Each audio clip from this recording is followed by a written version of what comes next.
For this final round, the sector used was public services, which is a series of services provided by the government to a specific sector or jurisdiction. The tool I used was new materials engineering, which means the development of new materials in order to solve a conflict, and the conflict addressed was diseases, specifically in the water system of Hortensiopolis. The world is composed 70% of water, out of which 3% is fresh water, of which only 1/3 is drinkable water.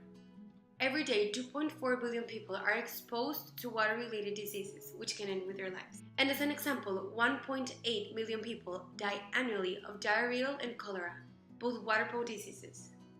Water-related diseases linked with the drinking of water can occur directly from the source of water, or in the distribution system after treating the water, such as naturally with chemicals and minerals, local land use practices, such as fertilizers or pesticides, and in the manufacturing processes. Graphene oxide, a form of carbon, is composed of a single layer of carbon atoms which are arranged in a hexagonal lattice. The unusual properties it has makes it one of the most favorable and hopeful materials for the future.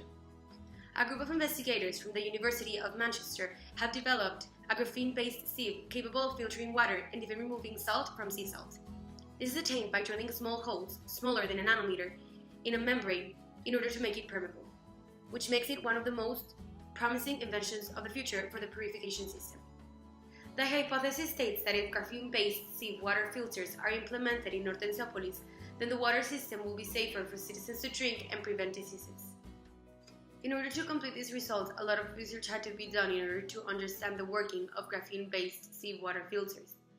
Therefore, the study level of the solution is exploratory, and different interviews had to be conducted in order to understand different points of view of different experts about this new product that would be implemented in Hortensiopolis.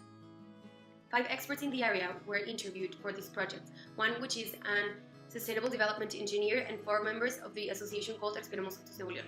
Basically, they were asked about the environmental contamination in their local town, especially in water, which they all concluded that water in their local town is not a really big problem in terms of quality and water system. However, in the rural areas around them, it can be a big problem. Only 2 of them knew about the graphene-based seawater filters, and both of them clearly recommended the implementation of this project in order to improve the quality of water in the area. For WOW Points, a partnership was made with the education sector, which proposes a handbook that contains the bioethics regulations that will be distributed in schools and in the local community.